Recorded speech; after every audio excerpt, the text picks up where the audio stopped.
లేఖనములను గాని దేవుని శక్తిని గాని ఎరుగక మీరు పొరబడుచున్నారు. ఎంత స్పష్టంగా వాక్యం చూడండి. లేఖనములను గాని దేవుని శక్తిని గాని, నేను దేవుని శక్తిని పొందాలి అని అంటే మనం లేఖనాన్ని ఎరగాల. లేఖనం ఎరుగుట అంటే చాలా డిఫరెంట్ మీనింగ్ ఉంది. తెలుసుకోనటం వేరు, ఎరగటం వేరు. Its face to face. వాక్యం నువ్వు అనుభవించాలా.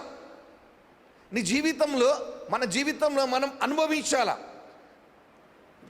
యోహాను సువార్త 1వ అధ్యాయంలో చూస్తున్నాం.